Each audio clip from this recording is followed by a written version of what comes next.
All right, good afternoon. Welcome to the Lincoln City Council meeting of May 16th. Let's all rise for the Pledge of Allegiance, followed by a period of silent meditation. Pledge allegiance to the flag of the United States of America and to the republic for which it stands, one nation, under God, indivisible, with liberty and justice for all.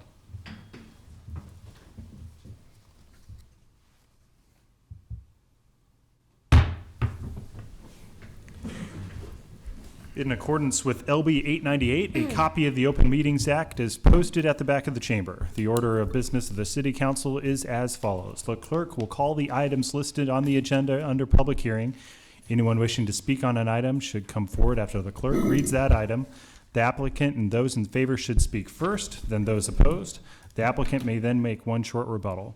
Each speaker should begin by stating name, address, and whether you're speaking in favor or in opposition to the item. Testimony is limited to 5 minutes per speaker. After all public hearings, the council will vote on resolutions and items listed under third reading. On the second and last meetings of the month, immediately prior to adjournment, anyone may speak on an issue not on the agenda for that date nor planned for a future agenda. And since we had a tornado warning during last week's meeting, we will be doing open mic tonight if you would like to speak. So stick around for that. If you need an agenda, we have some in the back of the room, or you can go on your smartphone to lincoln.ne.gov and click on the city council meeting and follow along there. If you need a parking pass, Teresa has some. That always happens when I speak. And if you go next door, you can get a parking pass there as well. Teresa, please call the first item. Sure. Before we get started, I would ask those giving testimony to sign in on the sign-in sheet laying on the podium. Our first item is our public hearing consent agenda, items 1 through 7. Anyone wishing to speak, please come forward. Good afternoon. My name is Mary Campbell, 4629 Hawthorne Drive, Lincoln. I'm appearing today in consideration of an appointment possibility to the Capital Environs Commission, something that I would take a great interest and joy in serving in that capacity. And I'd be happy to answer questions if you have any of me. Questions? Carl. Ms. Campbell, I see you're familiar with the environs of the Capitol. You've been involved in lobbying and working in the Capitol itself. So how long have you been associated with the area? Only about 30 years and Okay. 4 different offices, all within the district.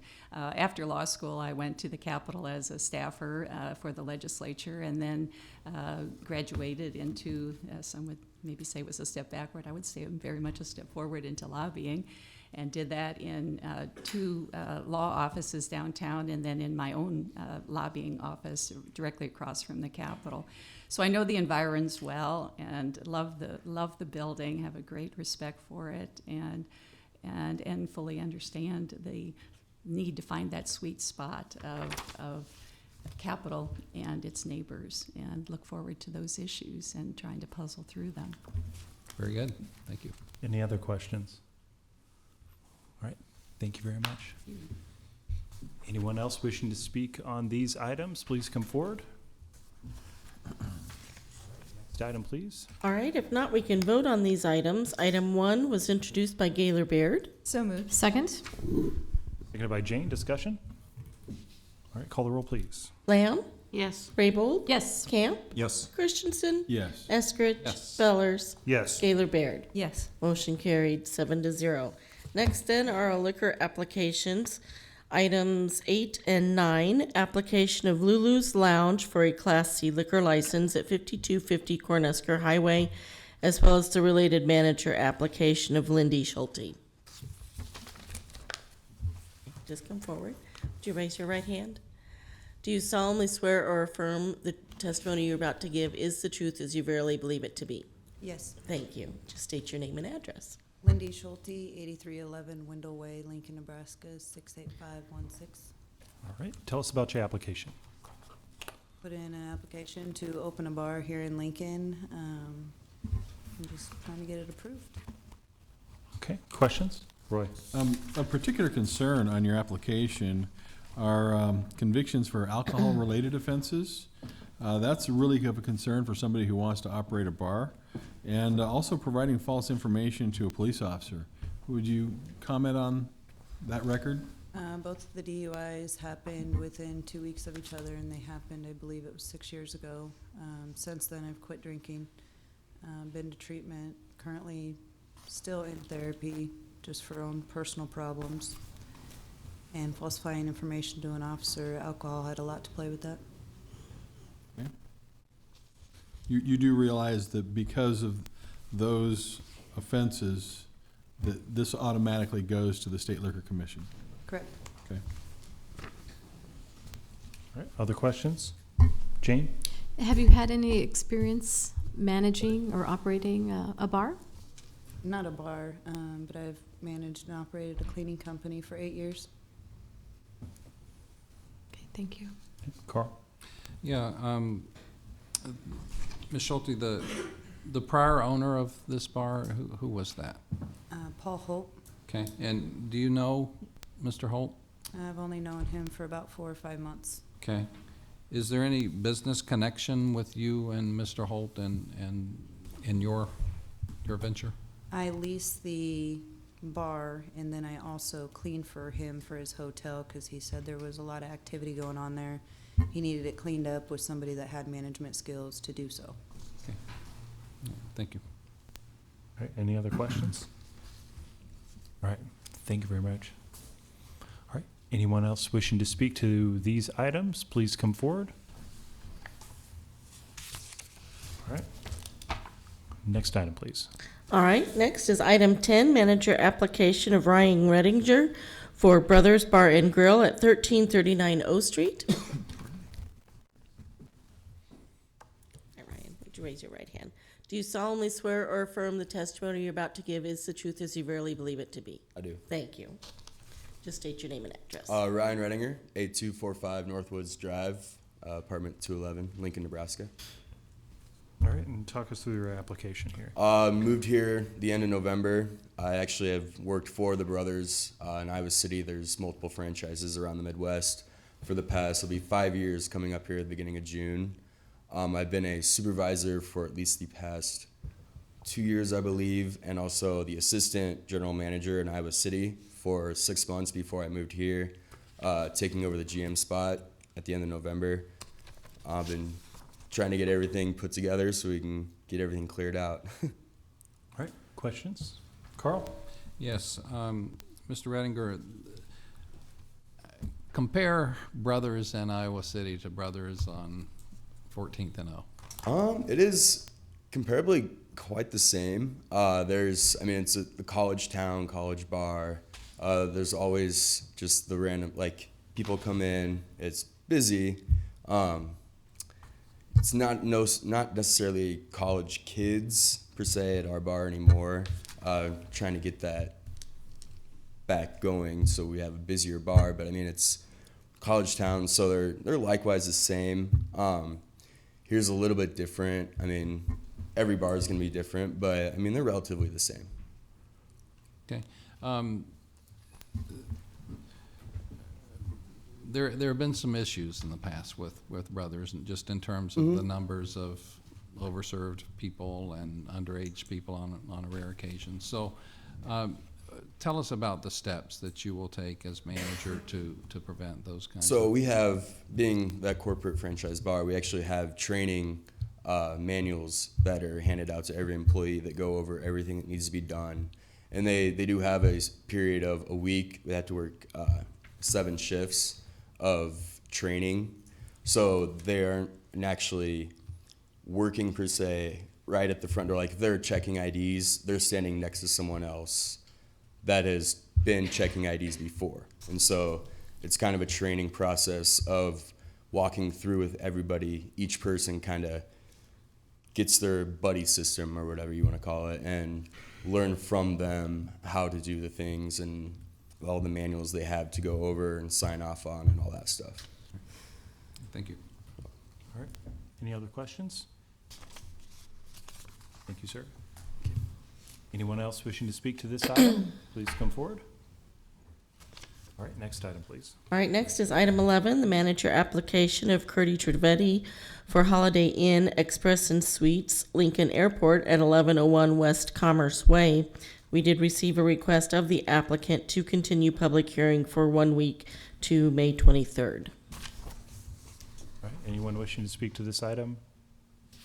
Okay, next item, please. Next, then, I'll call items 12 through 15. They are all SDL applications related to the Shops at Piedmont event at 1265 South Cotner on June 4th from 5 p.m. to 11 p.m.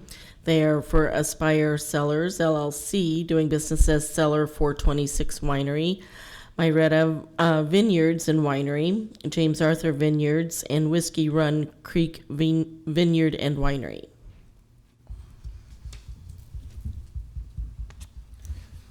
I'm Brian Wallingford. I live at 2230 North 60th Street here in Lincoln. I'm coming on behalf of the wineries again for the Piedmont Uncorked on June 4th. I believe this is the third time I've spoke to you about it. We do have, let's see, Teresa, do you remember, is it 14? I think 14.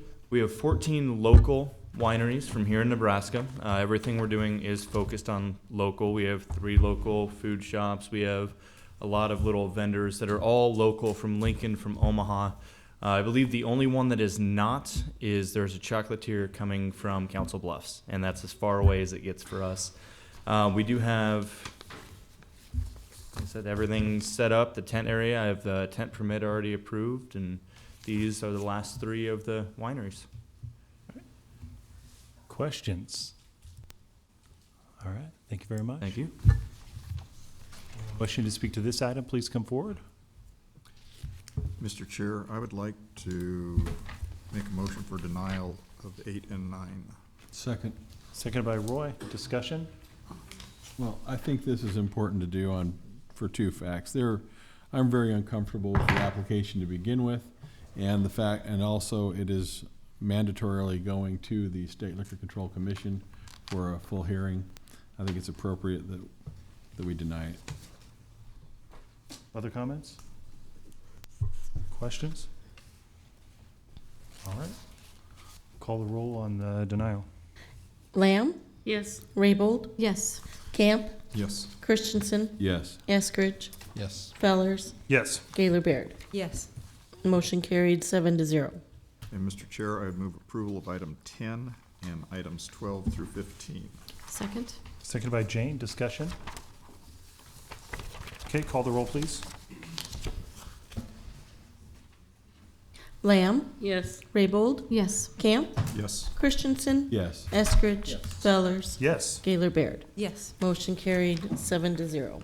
And finally, Mr. Chair, I'd move continuance of item 11 to next Monday, May 23rd. Second. Seconded by Roy.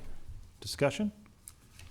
Okay, call the roll, please. Lamb, Yes. Raybold, Yes. Camp, Yes. Christensen, Yes. Eskridge, Yes. Fellers, Yes. Gaylor Baird. Yes. Motion carried 7-0.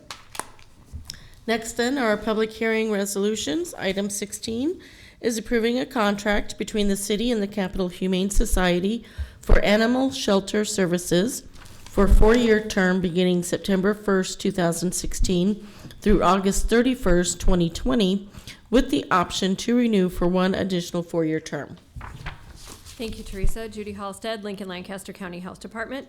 As a reminder, Animal Control Services is located within the Lincoln Lancaster County Health Department, and we will be completing our 8-year contract with Capital Humane Society August 31st.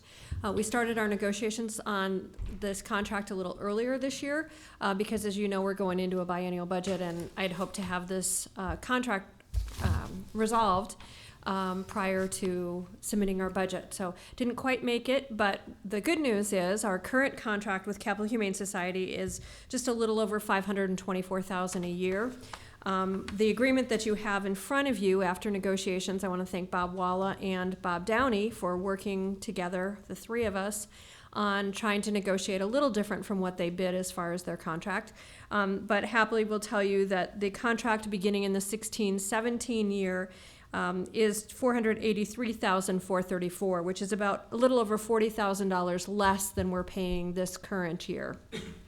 In addition, The year 2 of this agreement will be about $26,000 less than we're currently paying as well. So over the term of the next 4 years, there's probably a net difference of about $75,000 less, which I really appreciate Capital Humane Society's willingness to work with us. We have tried hard to work with Capital Humane Society as well by taking them fewer animals over the last few years. We've been focusing on returning animals home when we can identify the owner. If an animal is involved in an altercation with another animal, for example, and that animal would need to be quarantined, if they are current on license and on their rabies vaccination, we're allowing those animals to be quarantined at home and doing what we call a home observation, and not taking those animals then to Capital Humane Society for that 10-day observation period. And so I believe that we've worked out some really nice relationships with Capital Humane Society, particularly Steve Beal, who's our manager, and Scott Lowry, who's our field officer, and Denise Bulwitt, who's our office manager, along with the folks at Capital Humane Society. So I feel real good about it. We have a 4-year proposed contract for you going forward with a 4-year option for renewal. So be happy to answer any questions that you might have. Questions for Judy? Lyrian? Thanks, Judy. It sounds like you do have a good working relationship. And I guess I just wanted to ask if the reduction in price indicates any further reduction in service that hadn't already been in progress? No, it does not. Capital Humane Society will be continuing the same services that they've been providing. They do provide the sheltering service for an animal that is picked up that's stray, so lost or found animals that are taken there. They hold by statute for 3 days and then can place that animal for adoption if the owner does not come forward. Typically, they hold those dogs or cats a little bit longer just to make sure if the family happened to be out of town or those kinds of things before they place it for adoption. If there's an animal that's brought to them that they have concerns over their health, they'll do a health assessment. They'll have one of their vets or vet techs do a health assessment for that animal. They also assist with us when we have to impound animals that are part of an investigation, perhaps a human bite investigation.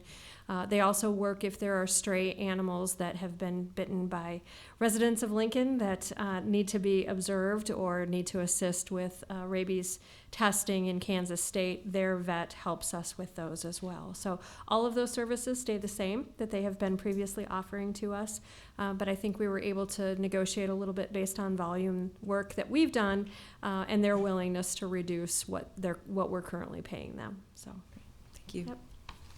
Carl, did you have a question? I do, yeah. So if my beloved dog Trent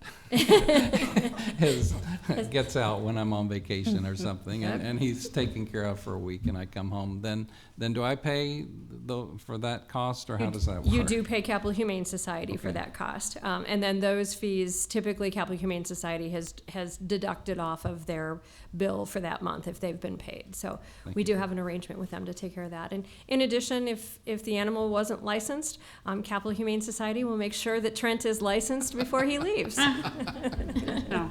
Well, you said you'll hold Trent for 3 days. For adoption? So I've adopted Trent. Oh. I'm going to use this gavel. So Who gets the dog? I mean, who gets Trent? Yeah, well, I think that's when we would turn it over to the city attorney's office to see who could prove that they actually had possession of Trent. Thanks, you guys. Hey, you're wanted by 2. All right. Any other questions? Cindy? Thank you.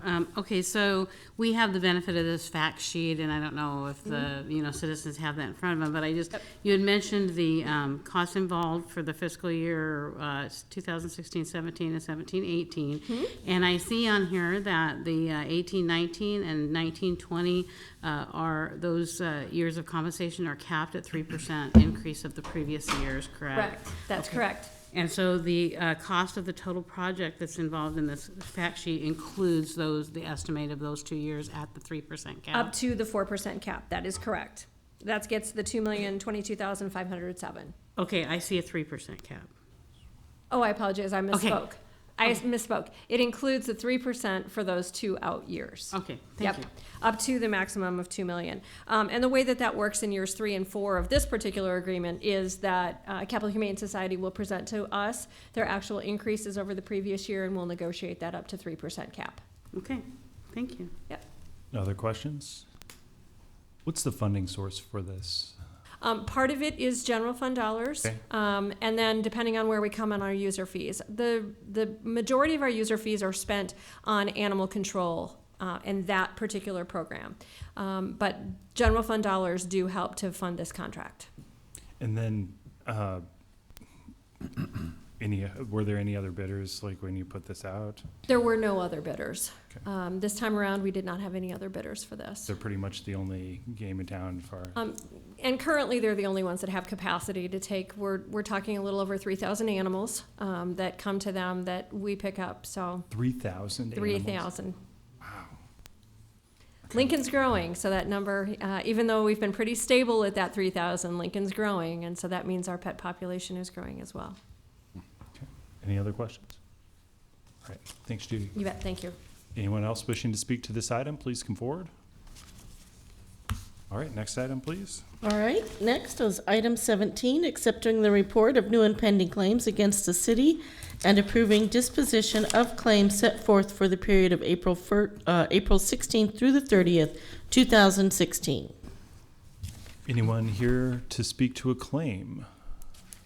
Claims against the city, please come forward. Is this the time to remove that one, or do you want to wait till the voting session? Let's wait to the voting session. All right, we'll move on to the next item. All right, next then is item 18, approving the labor contract between the city and Lincoln Police Union for a term effective August 13, 2015 through August 31st, 2016. Good afternoon, Council. Doug McDaniel, Human Resources. We present to you a one-year labor agreement with Lincoln Police Union. The changes here in the legislative version, but basically it's the dates of the contract, which is a 1 year, and the dates of the holidays, a 3% adjustment for police officers, a 2.5% adjustment for sergeants. Okay. Any questions? Roy? Are there gonna be, we're gonna be adjusting how long these contracts last in the future, or are we still anticipating 1-year contracts? It's our desire across the city to negotiate 2-year contracts that are aligned with the biennial budget. We were not able to accomplish that. As you see, this contract expired in August of 2015. And so it's just renewed just now as we settle on wages only, and then we'll continue negotiations. So the next contract depends on, you know, what the parties can go for. It could be 1, it could be 3. So. All right, any other questions? All right, thanks, Doug. All right, thank you. Anyone wishing to speak to this item, please come forward.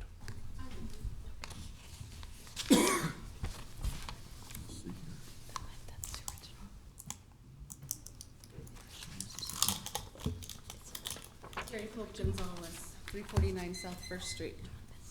Set the time? Are we ready? I have a question. If their contract ended August 13th, 2015, this is May 2016. So we let the police officers go without a contract working, right? Am I getting my math right? Somebody say yes? Okay. Because this is not open mic. This is question and answers, okay? Now, we let the police officers work without a contract, right? It expired. Here's what it says. This is you guys' paperwork. It expired August 13th, 2015. This is May 2016. Why would we as a city let our officers work without a contract? These are the same officers that were taking away their pensions. Why would we do that? I'd like somebody to explain that to me. We'll have Doug come back and explain that. Okay, get him up here. I have to go back? Okay, what if I have another question? I only have one time, right? Yes. You guys got a racket going on here, don't you?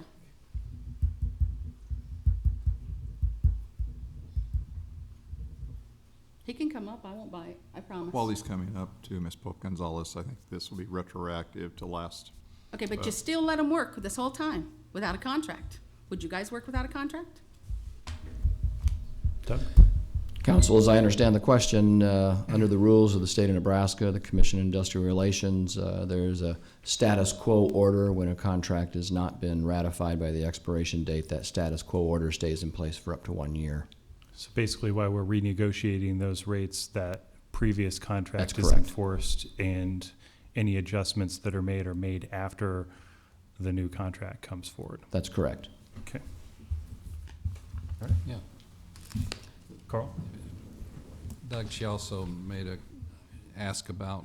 comment relative to taking away the police pension. You were part of the pension study group and staffing it, weren't you? Yes, sir. So is that a proposal at all to take away the police pension?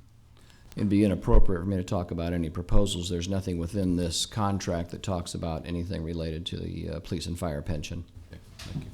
Jane? Doug, I seem to recall that you really negotiate quite a few of the contracts with our labor unions. Can you talk a little bit about how many of those labor contracts are under negotiation all the time? And certainly they're always, not always, but in many cases there's a lot of retroactive renewals. There are 6 contracts for the city. All of those are either have expired or in the process of being negotiated or will expire this August. And so we're in the process of negotiating. We've not engaged in negotiations yet with every union, but so it's always in some sense, as you said, Jane, activity of negotiations, either prior to expiration. It's always our goal to try to get those contracts negotiated before the contracts expire. Sometimes the parties don't reach agreement and they do expire, and we then have to work in a retroactive sense. So. Okay, thank you. All right, any other questions for Doug? All right, thank you. Thank you. All right. Anyone else wishing to speak? Okay, we'll move on to the next item. All right, next is item 19, ordering construction of sidewalks along the west side of 48th Street from Holdridge to Layton Street, where sidewalks currently do not exist. All right. I think we have a request for delay on this. Until the 6th of 6th June? of June, yeah. 6th of June? Mhm. Okay. We move that during the voting session? Let's move that during the voting session. But if there's anyone that's wishing to speak on this item, they can come forward. All right, we'll move on to the next item. All right, I'll call items 20 and 21 together.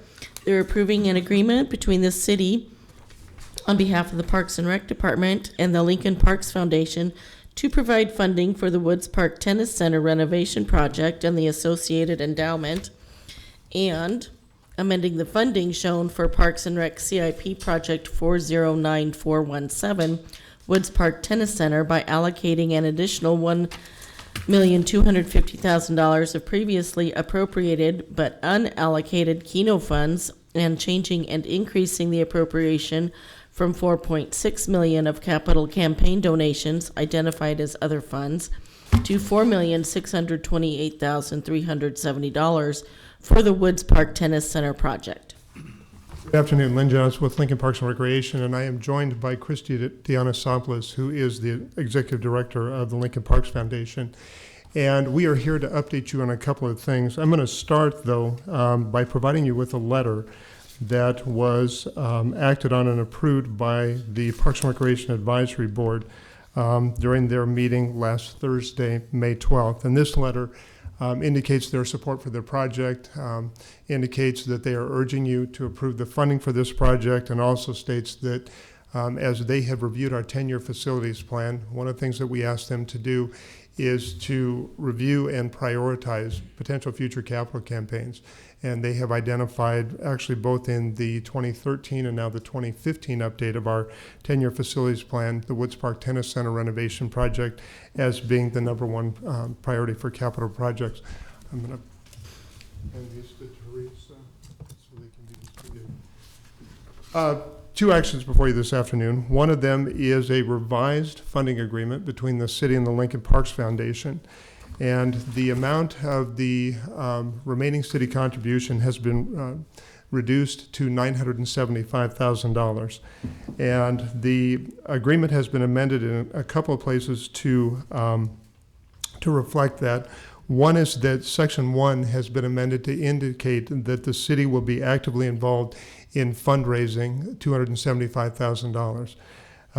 Section 2B has been amended, and it now states, that was the section that originally addressed only the endowment, and now it addresses both the endowment and the construction contingency. And it states that the Lincoln Parks Foundation will set aside $600,000 to be used for both the endowment and the construction contingency. And the dates by which the endowment will be put in place have also been amended to allow some additional time. The first $300,000 will be deposited into the endowment by the end of 2017, and then the remaining funds that are available either through additional fundraising or from that remain from the construction contingency will be deposited into the endowment no later than the end of 2019. And then Section 6 of the agreement has also been amended. That's the section that is regarding indemnification of the funding provided by the foundation. Originally, it only addressed the construction funds and the endowment funds, and now it addresses the construction funds, the endowment, and now the construction contingency. Related to this, there is amendments to the capital improvement program. The amount of Keno funds that would be directed to the project as a result of this agreement is now $975,000, and the amount of other funds has been increased by $275,000. And what that really is that spending authority for those private donations. So that gives the city the ability to spend those funds up to that amount should they come in. I'm going to let Christy talk to a resolution that was passed by the Foundation Board during a special meeting on the afternoon of Friday, May 13th. And Distribute these as well. Okay, the Parks Foundation Board met on Friday to approve the amended agreement that is in front of you. And then we also approved this resolution because we want to make certain that we and our those who come after us are committed to this full endowment amount of $600,000. This is something that we've said since day one of this project and campaign, and we want to be certain that our donors know that we are committed to funding this. Now, while some of the funds are being set aside for the project construction contingency, we will know more in the next month or so on actual costs because bids will be coming in. We will be anticipating, or we are anticipating having to raise some additional funds to assist in covering that. We have some strategies in place that we will be seeking out donations that will be ongoing. We have kind of a tribute tile program that we've had for all of our projects that they've always been incredibly popular, and they continue on and on. Our Sunken Gardens one is still going on even 10 years later. People feel very connected to their parks here in Lincoln, and when somebody passes away, when someone gets married, or just as a memorial or tribute item, it's interesting how people continue to purchase them over the years. So we anticipate that continuing for the duration that the building is there, and that will continue the cost will be taken out, and then everything else will go into the endowment, so that will continue to grow. So we feel that the strategies that we have, that we will be able to fund this by 2019. Yeah, I would speak to just one additional item. The importance of the action on this, these agreements and the CIP amendment is particularly important. A couple of things. One, it allows the project to move forward into construction this summer. And we think that helps avoid some costs by not having to get into winter construction or delaying the project. The other thing I would say that we have not talked about before is that both the city and the foundation, in a coordinated manner, have some additional fundraising to do. Really, the capital campaign pressed pause a few months ago, and they've been waiting for the city funding commitment to come through. They really feel like once the city funding commitment is finalized, that they can go out to their donors and say, help us get this capped off.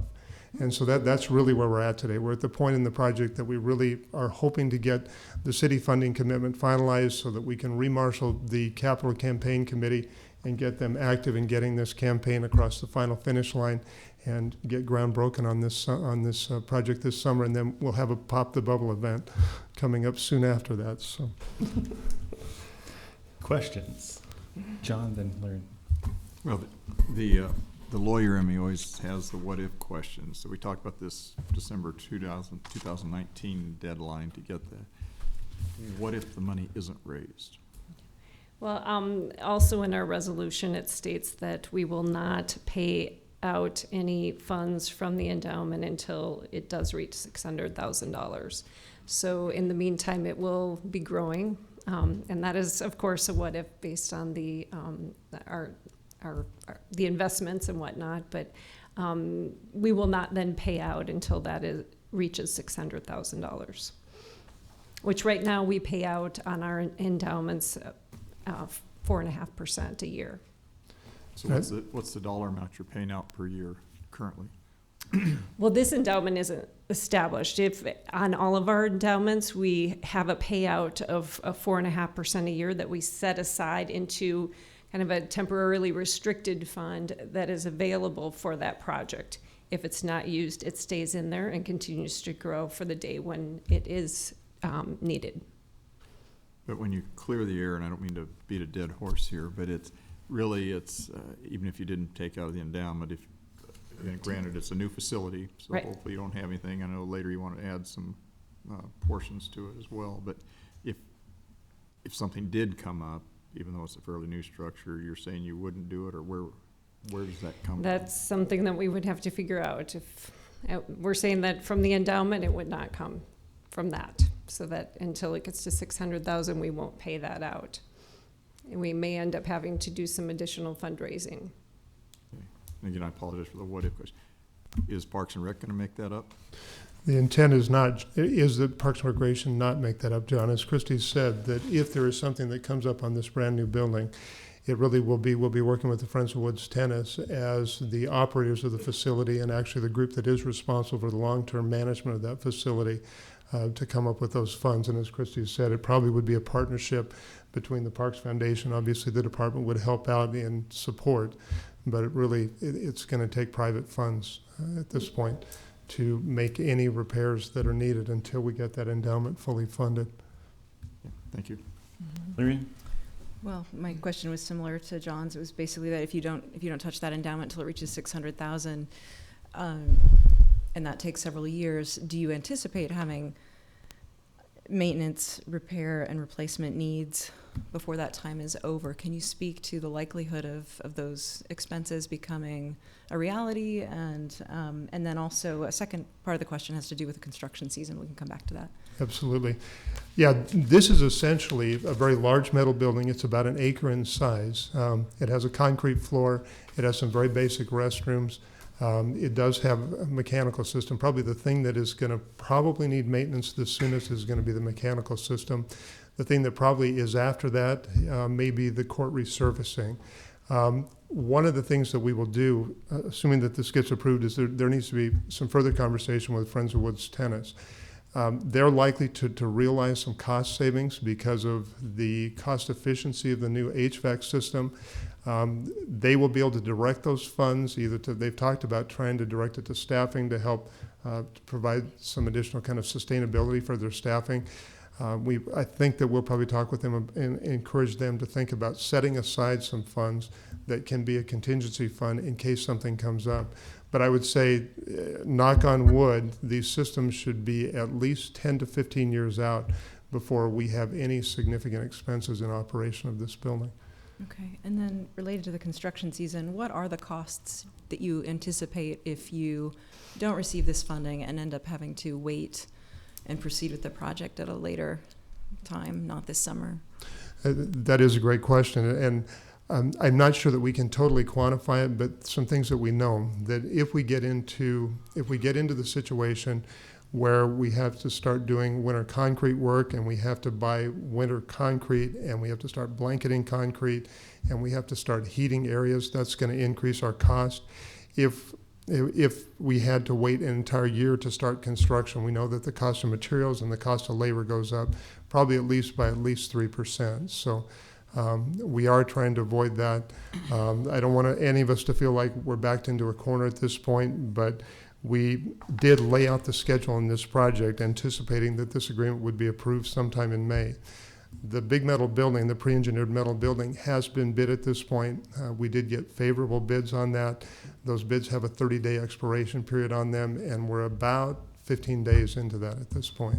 So ideally, we'd like to get this finalized so that we don't get into a situation where that bid could be reopened, because at this point, we're in a positive position relative to that bid. That's a significant portion of this project.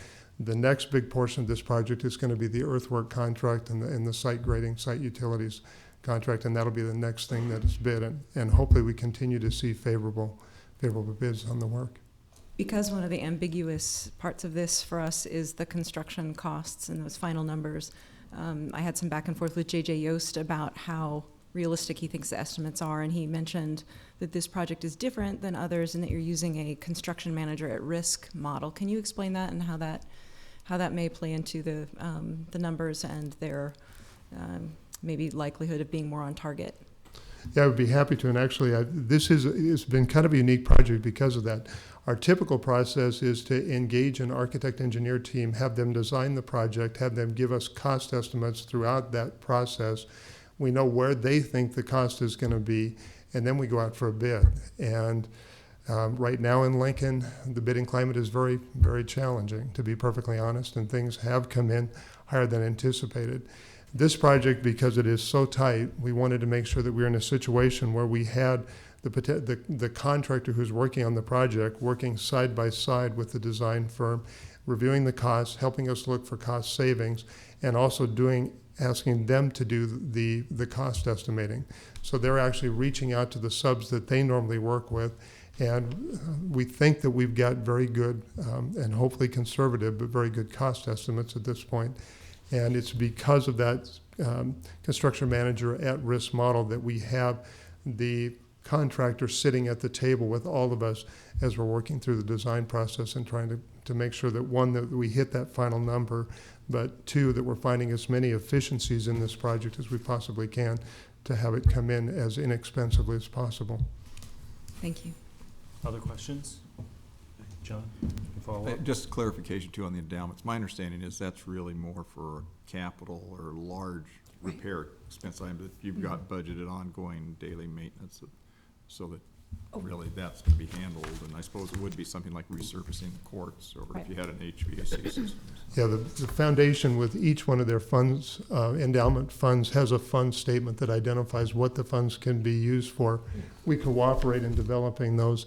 And yeah, the fund statement for this project states that it is for those major building systems and not, the minor repairs. A washer goes out in a faucet. That's not endowment eligible. But certainly court resurfacing, a major repair to an HVAC system, someday painting the exterior of the building is the kind of thing that we're looking at. Cindy? Thank you. So I understand this substitute agreement was approved by the Foundation Board last Friday, the 13th, right? Mm-hmm. Yes. Okay. And so I was speaking with legal earlier because I wanted to clarify some things, but if we make any changes to this, it would have to go back to the board for approval. So I just want to clarify some things on the record. Thank you. I'm in paragraph 1 where it talks about the construction and so forth. It talks about the funding initially, and it talks about in the very last line the additional goal of $275,000 to be raised. And I'm just wanting to clarify that so that everyone knows that it's anticipated that will be from private funds, correct? Mm-hmm. Okay, and so the city's not obligated to raise that within the city from city revenues, correct? Correct. Okay, and so, and that is carried on through the city's role in paragraph 2, so that would be accurate for the entire agreement, correct? Correct. Okay, thank you. All right, any other questions? You've brought up court resurfacing a couple different times. How often do you have to resurface tennis courts? Do you guys know? Exterior courts have to be resurfaced about every 7 years. These will be indoor courts, so they're protected from UV, protected from the weather. So ideally, probably a 10, 12-year cycle on resurfacing interior courts. Okay, great. All right, that's all I have. All right, thanks. Thank you. Anyone wishing to speak to this item, please come forward.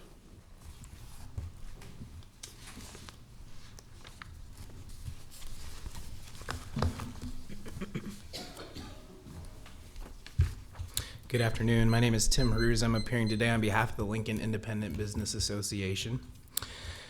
I appear today on behalf of the Lincoln Independent Business Association, or LIBA, not in opposition to the proposal before you regarding funding for the Woods Tennis Center, but to simply express disappointment with what we see as the lack of transparency about the availability of these funds during recent discussions surrounding Parks Department expenses.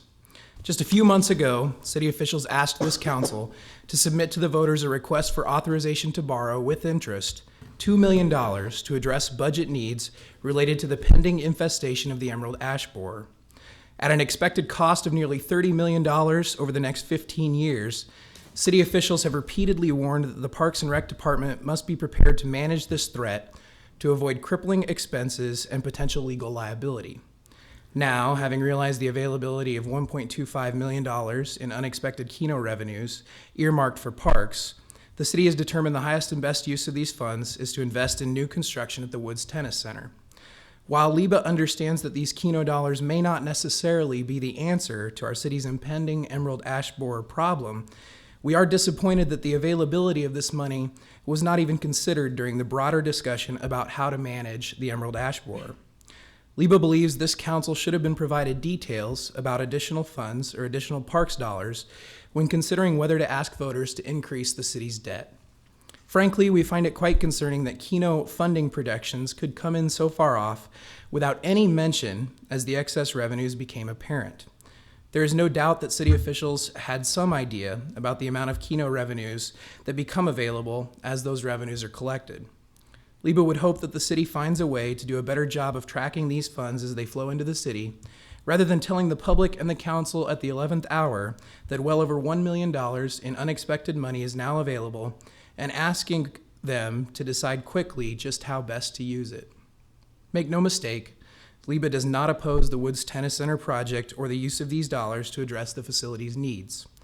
Maintenance and repair of our current city facilities is the best way to protect the taxpayers' long-term investment. Rather, LIBA's concern is with the fact that time and again funding for projects is found unavailable at the last minute, and the public is not made fully aware of the broader picture of our funding situation. LIBA urges this council and city officials to work to find a better system for communicating our city's admittedly complex financial circumstances. I'd be happy to take any questions that you might have. Questions? All right, thank you. Thank you very much. Anyone else wishing to speak this afternoon?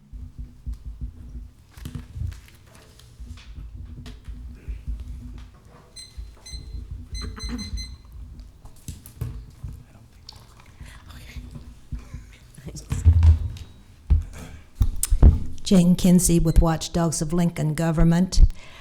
I would like to second what they have said. We hear all this information about the ash borer, and yet you want to pour this money into a recreation. Now, recreation is good, but the city needs to have a better plan for what they're going to do. Have you considered anything about how you're going to raise the money for the ash borer except tax the Lincoln taxpayers? We don't really appreciate the fact that you add additions at the last minute that are not published so that we could speak to whatever that was that has been added.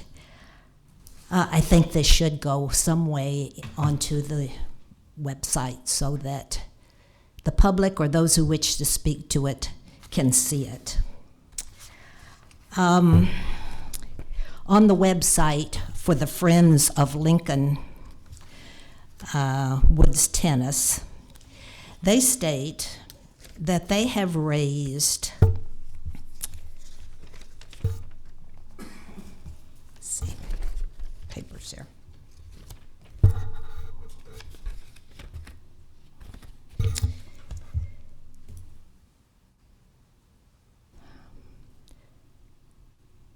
That they have had a $5.6 million campaign. And they state some honorary chairs of this campaign and so forth. And they also state that they have reached almost all of their goal. Where does that fit into this? Or is the city just picking up this bill without any consideration for that money? Why aren't they being required to raise more money on a campaign that they've already started? Why does the Lincoln Foundation board, why does the city even get involved in that? We don't understand at all about how that is being coordinated. I don't see it anywhere in the contract for it being used. The other thing is that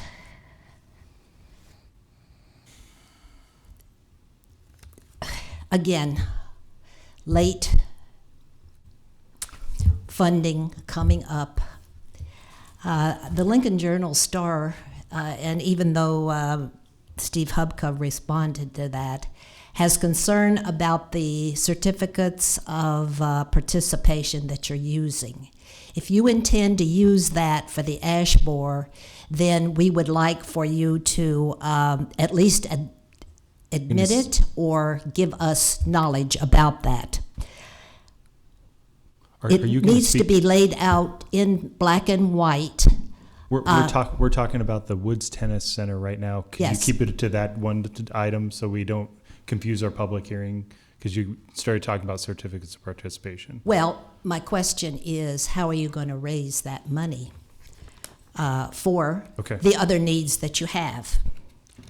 I'm not here to talk about the efficacy of that, but that's simply in the offing.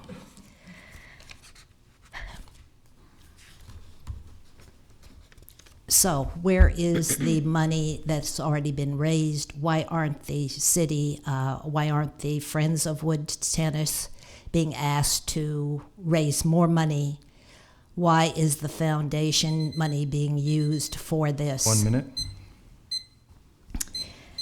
We would appreciate having answers to these questions. Also, the statement was made, knock on wood, by Mr. Johnson. This doesn't seem like a professional city management statement that should be going forth to the public. We need to have knock on wood, but we need to know that we have a plan in place that can be carried out. If there is divine intervention, that's another matter, but there shouldn't be plans for divine intervention.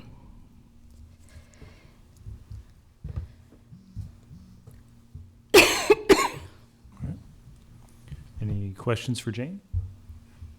All right, we'll get your questions answered. All right. Anyone else wishing to speak this afternoon? Lynn, would you come up and address some of those items?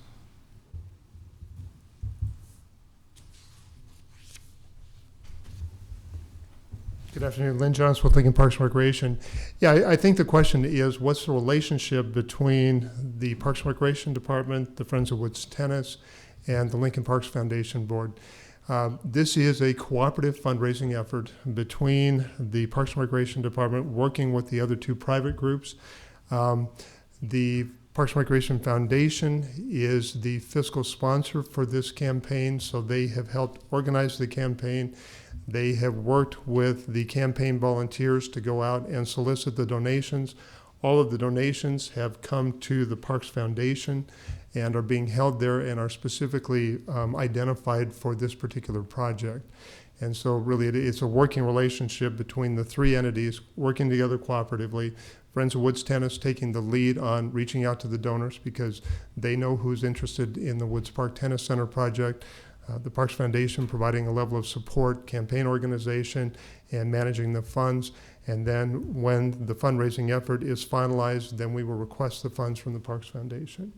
And so that is the relationship at this point.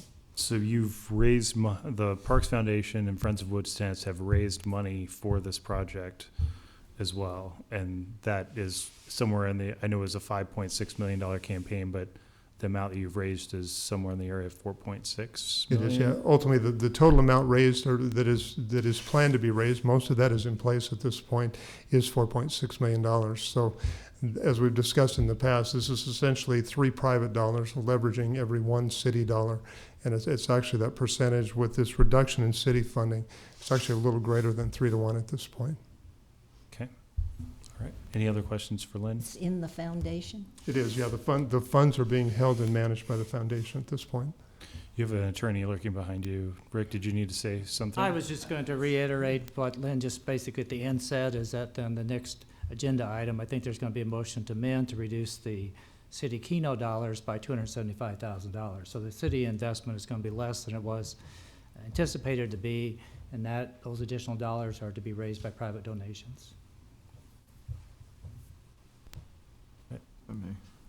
John? Yeah, Mr. Payo or Mr. Johnson too. I think just to be clear, this may be more Mr. Johnson, you made the statement that the monies are in the foundation, and I believe it's the funds are there or there are pledges there for the amount. And so my understanding, correct me if I'm wrong, that there's going to be a bank guarantee or a line of credit that's purchased by the Friends of Woods Tennis to ensure that those funds do come in over the next several years as the pledges are made or fulfilled. Yeah, I should have clarified that. Thank you very much. Typical of capital campaigns, there are some multi-year pledges out there. The last of the pledges is planned to come in 2020. A little over half of the money, I think, is in place at this point. The rest of it will be coming in increments over the next really 4 years. And the foundation board has pledged to take out a line of credit to cover the expenses that it has as part of this agreement. And then it will pay back that line of credit using the pledge payments as they come in. And the foundation has a very sophisticated way of tracking those pledges, making sure that donors are aware when those pledge payments are due. And so that is part of the foundation's responsibility, is to continue to maintain those relationships with donors so that those funds do come in as planned. Thank you. All right. Thank you. Got your questions answered?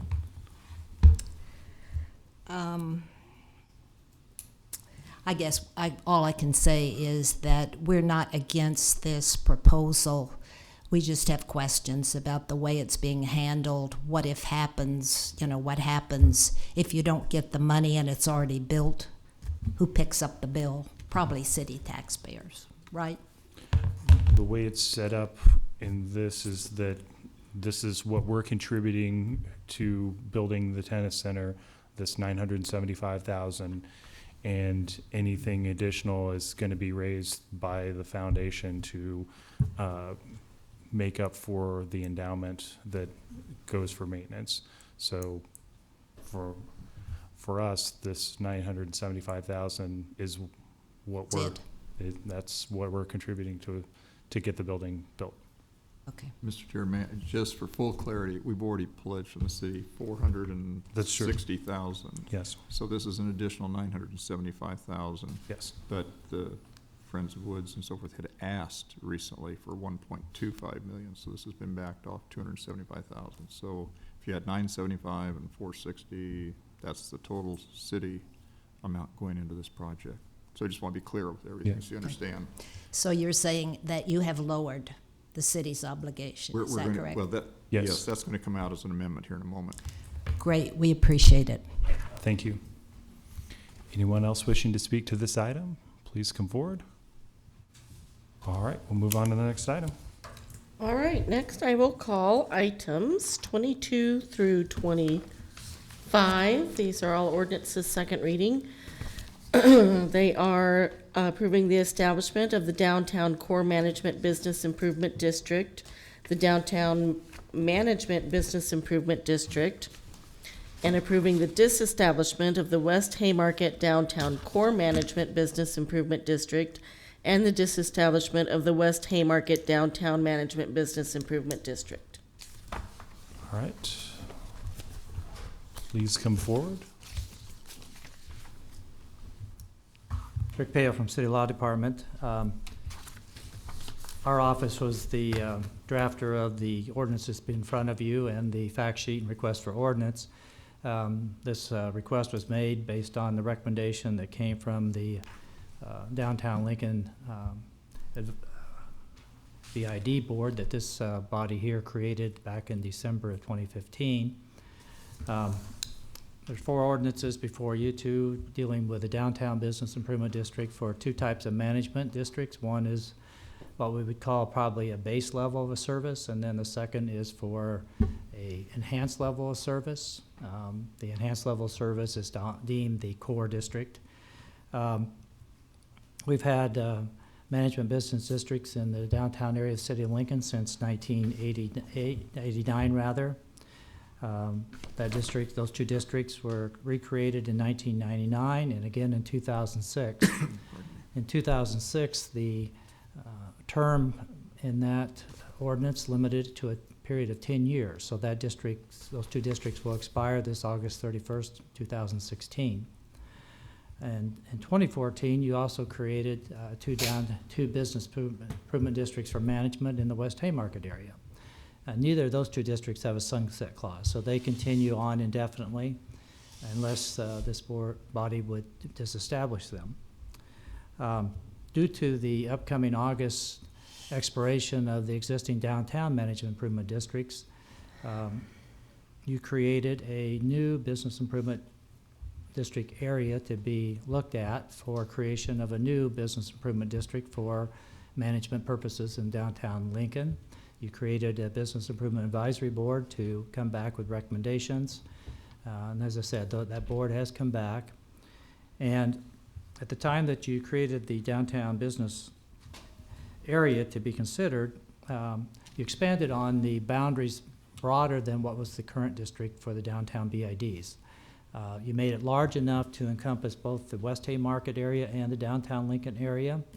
And so when this advisory board met, they were able to look at the feasibility of having a new downtown business improvement districts for the management created in a enhanced larger area, which would encompass the West Haymarket BIDs at the same time, and which would enable those 2 districts to be disestablished so that we would only have 2 districts instead of 4 in order to monitor and do special assessments regarding.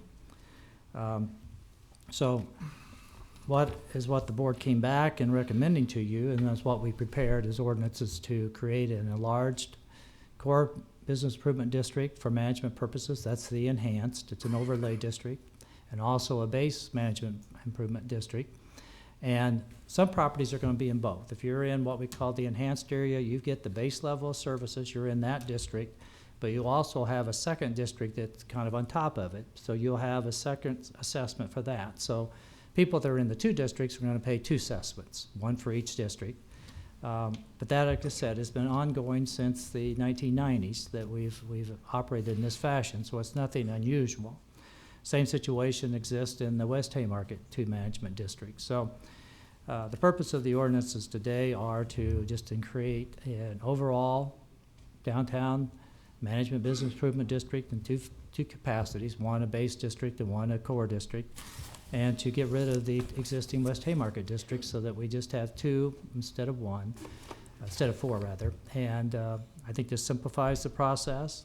Life will continue to go on in both districts the same as they've always had in the past. There's not going to be any real functional change, except I think there are maybe 4 additional properties that have been added into the core district or the enhanced district for the new downtown improvement district. And I believe John Kay is here. He was the chair of the advisory board, and he'll be able to answer more questions as to what the board's recommendations were and how they're proposing that it be funded. I might turn this over to John. Thank you, Rick. John Kay, 5921 Rolling Hills Boulevard, and business property owner in the current and proposed district, 700 Q Street, Lincoln. I am serving as the chair of the Downtown Lincoln Business Improvement District, a body that was created by the council in the December 21st meeting that Rick mentioned. It's a 12-member board. I'll show you those names in a minute to orchestrate some additional information for you. We have some resources here in the room, and so My presentation to you will involve a description of the services that DLA is providing. And so Terry Ulen and Todd Ogden are going to come up. Also, Brian Sullivan is here, the current chair of the Downtown Lincoln Association, and Brian will describe the support that's here in the room today. And then lastly, Brad Siegel of Progressive Urban Management Association. Brad is a national consultant that DLA has used to help formulate some of the background of the renewal of the business district. So with that, just quickly describe that on December 21st,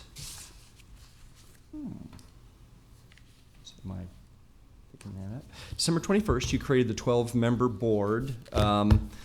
We had our first meeting January 27th, and we went through mid-March, so about a 7-8 week period. We held 3 meetings. Board members included Josh Berger of Tetrad Property Group, John Carlson, City of Lincoln, Safer, Stronger Neighborhoods, Nancy Arter Gotti of the Arter Group and Olson Associates, Ben Kaiser, Nelnet, Jane Morrison, a resident of University Towers, David Schmidt, Concord Management Development Group, Will Scott of WRK LLC Real Estate, Clay Smith of Speedway Properties, Brian Sullivan, Embassy Suites, and CJ Toma of Foundation for Educational Services, as well as Angie Tucci from Telesis. So that was our group that met a few times. We went through several discussions. Really, our main topics were boundaries, looking at how downtown has changed and what we might do within the broader boundaries that Rick described. Additionally, we talked about assessments, and we really looked at the concept of taking this 4 into 2, as Rick mentioned, simplifying the districts, something we couldn't do in 2014 with the West Haymarket because the state legislation wouldn't allow us to simply expand the existing districts, so we created the new ones, and now we're looking to simplify that with the 4 into 2 concept, if you will. So this time, though, I'd like to ask Todd Ogden and Terry Ulen to come up and remind us of the programs and services that Downtown Lincoln Association provides. Mr. K, if I could, just as we go into discussion, you keep talking about going from 4 to 2, and I think just for everyone's understanding, there's also another sort of a parallel business improvement district for maintenance, and that has no bearing on this. And so we're talking about the management one's the main and then the enhanced. That's correct. Yes. On an occasion like this, it's good to kind of review. We always come forward with our budget year to year, and we go over this at that point, but because this is the 10-year renewal and a few changes, it's good to kind of review that. Oh, and I'm sorry, I'm Terry Ulen with the Downtown Lincoln Association. Todd's the deputy director of the Downtown Lincoln Association, and since he supervised a lot of the marketing and outreach, he will go ahead and cover that for us and then for you, and then we'll be available for questions before we turn it back over to John. Great, thanks, Terry. I'm going to put a sheet up here that we sent out to all the council and the property owners before this process, and I'll try to be brief here to kind of explain what DLA has done over the last 10 years since the last renewal, and really broken down into 2 areas. We provide services and we champion initiatives. We're set up through a board of directors that represent the downtown district, and as you can see up on the sheet here, we have had a lot of investment over the last 10 years. The investment value has increased by 75% roughly since 2006. And our rates have also gone down by 17%. So efficiencies have been met there as well, and we intend to continue prudent management of that budget. And a lot of that investment goes back into downtown, and that's one of our goals, to provide services to support our 900 businesses and 500 property owners. So through that time, we've supported 109 events produced and supported. We also have delivered 1 million visitor guides since 2006 to downtown Lincoln and surrounding area visitors to talk about what's downtown. $175,000 have been spent on downtown gift cards, money that has stayed downtown into people that accept credit card in the downtown area, accepted over 200 locations. $500,000 have been spent at our 9 Shop the Blocks events. Just one example of one of our retail events that helps support our downtown area. We continue to create more events as well. Also a neighboring retail event in the Haymarket was just created, and we also look to activate our new public space. That's a goal that we've had and a goal that we intend to have moving forward. A lot of support kind of in the social realm, nearly 30,000 social followers when you combine our top 3 social media outlets, and just having that voice. And kind of going back to the other side of the sheet, I talked about providing services, but we also like championing initiatives. There's the tangible and the intangible. And really, the Downtown Lincoln Association, like I said, we're an association of all these businesses and properties and want to figure out what's best for downtown as a whole. So this just lists some initiatives that our property owners saw, things like the street resurfacing, making sure investment is supported in the downtown area, and a lot of parking initiatives. Parking is always key moving forward, and there's a lot of parking things that have happened over the last 10 years, including first hour free, which we felt has gone over tremendously well. So figuring out what's best downtown. And most importantly, I think figuring that out is based on what DLA was founded on nearly 50 years ago, and since these bids have happened in the meantime, is providing that common voice. We're here because we're on the word of all the property owners to make sure there's one common voice so we can come up to a collective solution to make downtown a better place and hopefully the city a better place following. Thank you. Before we turn it back over to John, if you have any questions on Todd's comments? Questions? Oh, John. Yeah. Over time, the properties change. You both have the total big border and then also the core there. Right. How is that decided and how often? And could you just describe the process? Of how the borders change? Right. You know, typically, we've only done that when we've done the renewal. So they've been stable over this period of time. Now, one of the reasons that's been difficult, and I know we've talked about this several times and it's a little confusing, but prior to the change in the state legislation, when we expanded the West Haymarket, we had to do a whole separate bid and then allocate our costs and go through all of that. With the state legislation changing, in the future, we'll be able to expand incrementally. So we know, and maybe this is where you were going, John, I'm guessing. Sometime we'll have to think about South Haymarket. Sometime we'll have to think about Telegraph District. Sometime we may have to think about SoDo. But the nice thing about the difference between 3 years ago when we were up here is with the state legislation, we can expand a block at a time or 2 or 3 blocks at a time.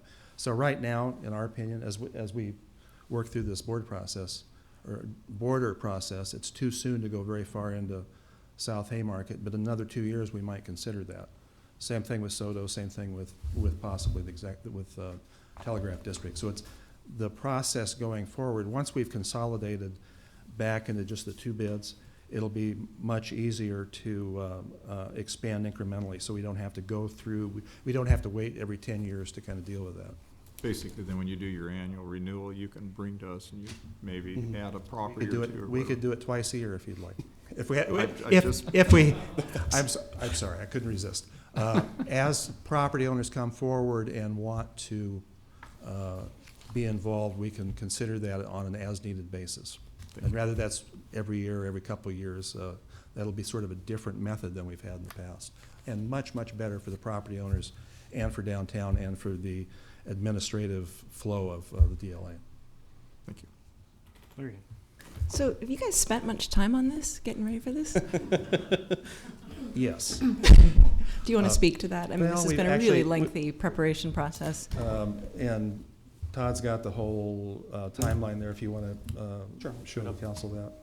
So we really started, almost as soon as we came out of the expansion in the West Haymarket, we started working on the renewal. It was just the way it fell. So we actually started a workshop in October of 2014, and we did a slew of surveys and stakeholder analysis. And as you can see, and then had some stakeholder meetings and notifications and a whole bunch of meetings, too numerous to recount. But yes, it is quite a process. Thanks. Thanks for your work. Other questions? All right. Thanks, guys. Great, thank you. And those meetings that Terry just mentioned there was open houses for all representative owners in the districts, as well as open meetings during our board business as well. So with that, going to present the board's recommendation. And as Rick mentioned, it's really kind of life as it's been known so far. So this is our board's recommendation for council consideration. The 2 layers that Rick was describing, the light orange that you see in this image is completely underlaying the entire area, and that is the management district. The dark orange is an overlay of the core district. So those two are residing in concert with one another, largely the same as we've been having all these years since our last renewal in '06, with the exception of the red dashed area. I'll kind of point to at this position here. We did add, as we studied this, walked the area, drove the area, we thought there was merit in adding 4 full blocks shown here between 8th and 10th and N and O streets, these 2 blocks. Additionally, 2 full blocks between 9th and 11th and M and N. So these are 4 blocks. Plus we dealt with a little bit of a gap left over from the 2006 efforts that had a little bit of a hole in the district. And so those partial blocks you see to the north here, that's what those are related to. So that is the recommendation of the board. And Brian, I believe that you're going to now describe some of the support that we've seen. Mm-hmm.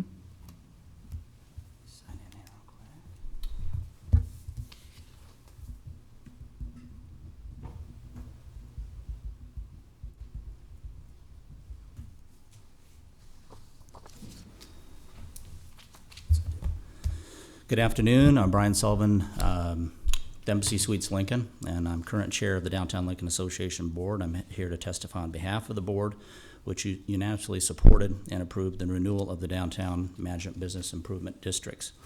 Our board represents a wide range of property and business owners and are proud of the services we have received from DLA and want to continue to build on a stronger downtown.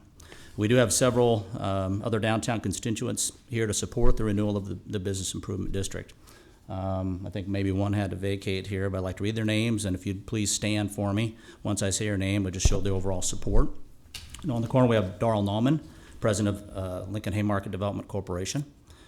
Ken Fougaron with Represented Speedway Properties. Angie Tucci with Telesis, Laszlo's and Downtown Resident. We have Bryant Bone with Huddle. Ann Ringline, owner of Lincoln Running Company. Jane Morrison, University Towers resident. Matt Ashmore, owner of Eagle Printing. Thank you, Matt. I think Patrick had to step out. Patrick Spethman with U.S. Bank. Ed Swotek here, at-large board member. But we're all here again in support and appreciate all the services since when Embassy Suites inception in May of 2000. We've been a proud supporter and been a part of the Downtown Lincoln Association and again, endorse everything they're all about. All right. Questions? All right. Oh, Carl. There's another one back there, Tessa. Tessa came in. She was upstairs. I apologize. We have Tessa Warner representing Rail Yard Entertainment and WRK LLC. I think that's everybody. Sorry, Tessa. All right. Any questions? All right. Thank you very much. Okay, we're just going to conclude with a little bit of background, a national perspective on BIDs. Brad Siegel with Progressive Urban Management Association. Brad has been involved over 200 of these around the nation, coast to coast, and really provides some valuable insight we thought we'd like to share. Thank you. My name's Brad Siegel. I'm president of Progressive Urban Management Associates. My business address, 1201 East Colfax Avenue, Denver, Colorado. It has been my pleasure to be working with Downtown Lincoln for more than 20 years now, and I was sort of reminiscing with Councilman Camp, just sort of thinking about when we started, when I came to town. Councilman Camp had been at this for quite a while. We both looked the same. We may be a little grayer, but I think otherwise we both look the same. It was dramatic today coming into downtown Lincoln because a lot has changed. This downtown has a lot of the great attributes that other cities across the country are really striving toward. And the business improvement districts that you're considering today really have been a big part of the story for downtown Lincoln now for decades. When downtown Lincoln got started in this in the late 80s with the management bids, you were pioneers in the country. Today, there are more than 1,000 business improvement districts in downtown areas all over the nation. I would like to let the council know that from a national perspective, that Lincoln really is considered a best practice at this point. So many of the initiatives, the way the bids conduct themselves in terms of their accountability to property owners, is held in high regard throughout the United States, and it's really considered one of the top, certainly from a Midwest perspective. I'll close. I guess I'm the closer here, so I'll keep it brief. I would say this in terms of the renewal, that it is a great opportunity to update the improvement districts, look at where the market is heading, and really set the best course forward for the next 10 years. And the market dynamics have changed dramatically. Certainly Councilman Camp can attest to that what took 20, 25 years to do in a downtown area today can take maybe just 3, 4, 5 years, just because of whole new alignment of market forces. The new plan, while it is modest, there are just some minor changes proposed for your business improvement districts moving forward. We do think that there's some significant program changes to really update the programs for today, for 2016, and really best equip Lincoln, the city, other partners for the next 10 years. So I would end with a note of optimism that the type of development and improvement, new residential that you've seen in downtown over the last several years, likely to continue, certainly for the next 5 to 10 years. And the city is really fortunate to have the business improvement districts as a strong partner moving forward. All right, well, that actually concludes our presentation. We appreciate your consideration on behalf of the board based on a recommendation, and we also want to thank you for your patience. Any questions? All right, thank you. Anyone wishing to speak to these items, please come forward. All right, we'll move on to the next item. Mr. Chair, if I may, I just want to thank all the people too that have been involved, the board members and the BID members, the staff and all. And as Mr. Siegel said, this has been going on for a long time. So you've got a good collection of people that are very supportive, and appreciate your volunteering time. And those of you who get paid a little bit. Thanks in both cases, Joe. All right, we'll move on to the next item. That actually concludes our public hearing. We can move into the voting session. Hearing resolutions. Item 16 is to contract with the Capital Humane Society for Animal Shelter Services. This was introduced by Gaylor Baird. So moved. Second? Seconded by Jane. Discussion. All right, call the roll, please. Lamb? Yes. Raybold? Camp? Yes. Christensen? Yes. Eskridge? Yes. Fellers? Yes. Gaylor Baird? Yes. Motion carried 7-0. Item 17 is the report of claims against the city for April 16th through the 30th, 2016, introduced by Gaylor Baird. So moved. Second. Seconded by Roy. Discussion. We do have a motion to amend No. to remove the claim of Veronica Claudio from the denied claims. So moved. Second? Seconded by Jane. Discussion. I think our clerk explained what it is. Yep. Okay. All right, call the roll on the motion to amend. Lamb? Yes. Rabel? Yes. Camp? Yes. Christensen? Yes. Eskridge? Yes. Fellers? Yes. Gaylor Baird? Yes. Motion carried 7-0. All right, and on the main motion, discussion. All right, call the roll, please. Lamb? Yes. Rabel? Yes. Camp? Yes. Christensen? Yes. Eskridge? Yes. Fellers? Yes. Gaylor Baird? Yes. Motion carried 7-0. Item 18 is approving the labor contract with the Lincoln Police Union, introduced by Gaylor Baird. So moved. Second. Seconded by Roy. Discussion. All right, call the roll, please. Lamb? Yes. Rabel? Yes. Camp? Yes. Christensen? Yes. Eskridge? Yes. Fellers? Yes. Gaylor Baird? Yes. Motion carried 7-0. Item 19 is ordering construction of sidewalks along the west side of 48th Street from Holdridge to Layton Street, where sidewalks currently do not exist. I move delay till 6th of June. Second? Seconded by Carl. Discussion. All right, call the roll and on the delay, please. Lamb?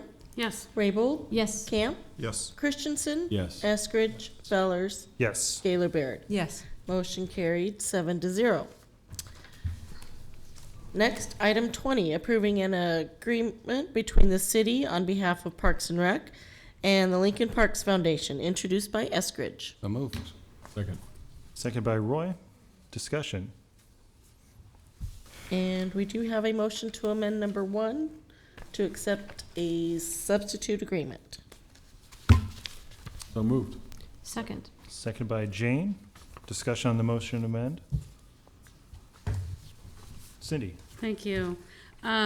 So after the last meeting, had some supplemented information from Woods Tennis about the schools in Northeast Lincoln and other parts of Lincoln that were being served by these programs, and I'm really excited. At the same time, I am pleased to see a reduction in the amount of funds that the city's going to contribute.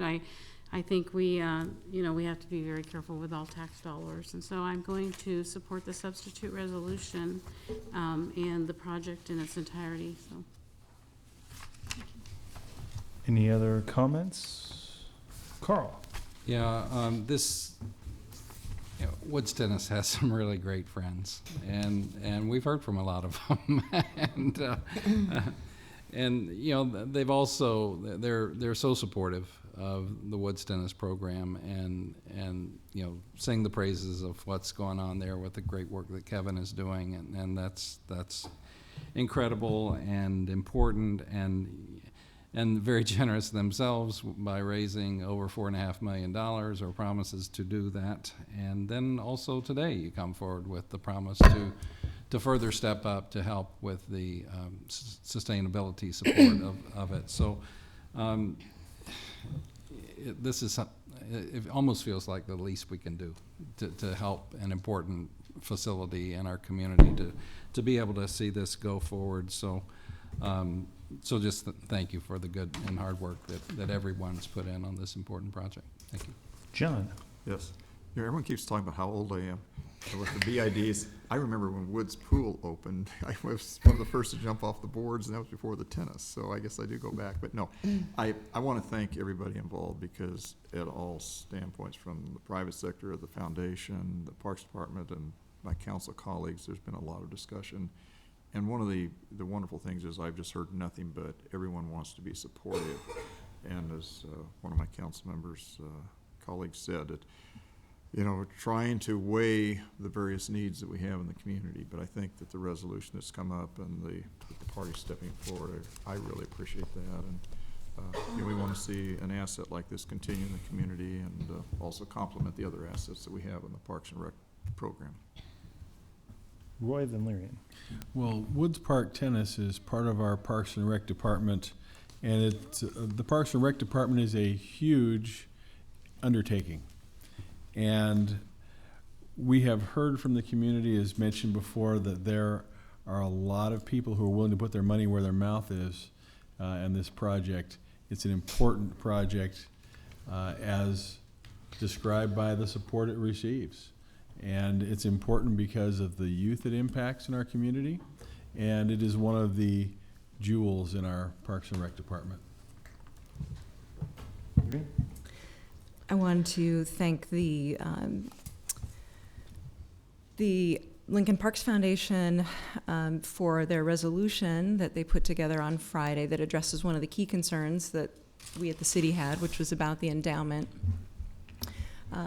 The Lincoln Parks Foundation has made a commitment to trying to ensure that new projects can be self-sustaining, that the maintenance needs can be addressed through these endowments rather than adding to what is amounting to about a $1.3 million gap in funding for Parks and Rec's maintenance projects in the city on an annual basis. So projects like this that come forward with endowments are really critical, and seeing that even though you've created a construction contingency out of the planned funds for the endowment, this extra layer, this agreement, this resolution that you presented to us stating the intent to fully fund that $600,000 endowment is critical. Appreciate that commitment. It's not only meaningful to Woods Tennis Center, but it's meaningful to the entire park system, so thank you. Jane?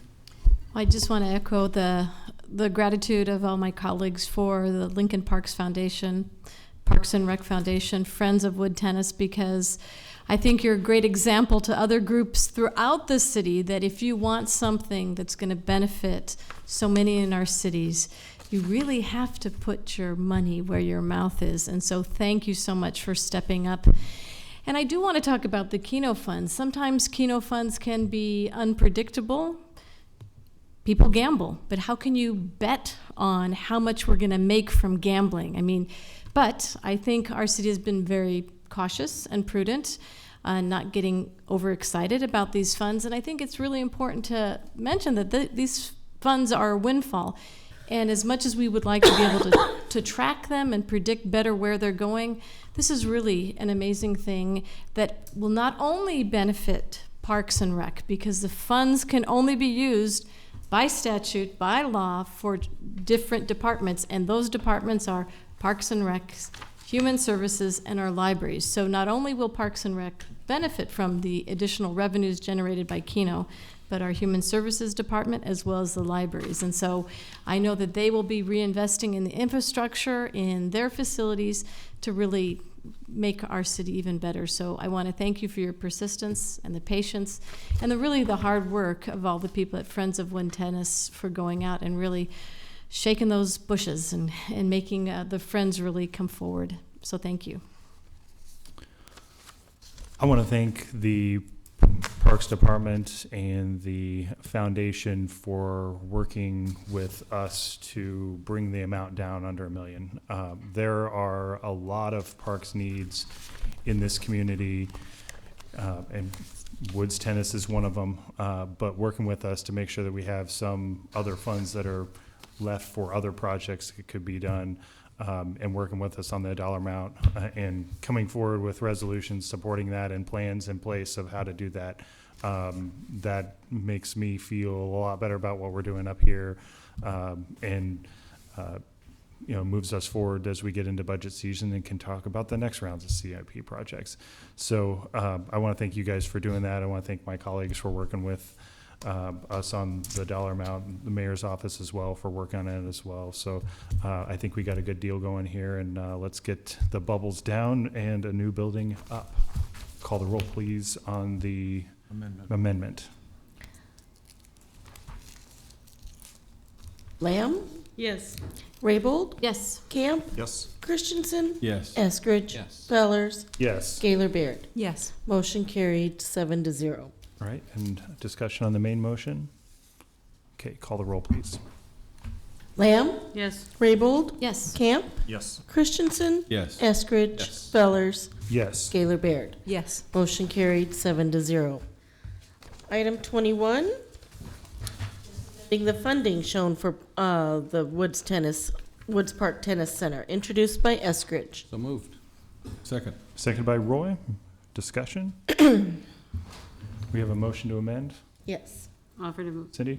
yeah, offer the motion to amend number 1, which amends the bill to change on page 1, line 9, delete $1,250,000 and instead insert $975,000.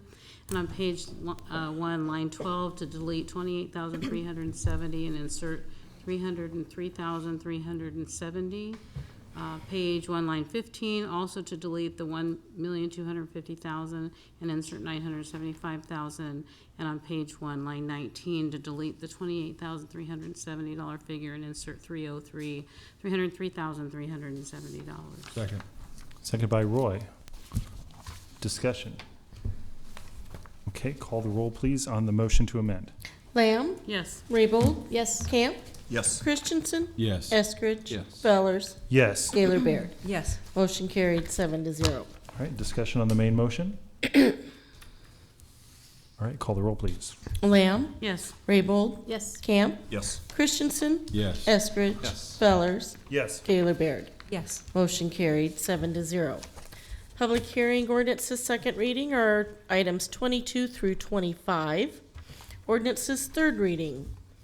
Item 26, ordinance authorizing the city to enter into a lease purchase transaction in a principal amount of not to exceed $9,650,000 to purchase and install light poles and related equipment for the lighting of streets, fire apparatus, aerial trucks, and new fire engines, a fire station to replace the city's existing Fire Station 11, which is currently located on land provided by the Lincoln Airport Authority, and a new roof and HVAC systems for the city's Municipal Services Center located at 901 and 949 West Bond Street, and related matters. Introduced by Christensen. So moved. Second. Seconded by Jane. John? Yes, Mr. Chair, I would like to introduce motion to amend number 2. I think that's the, Do we have a second? Second. Second by Cindy. John, do you want to continue? one back, thank you.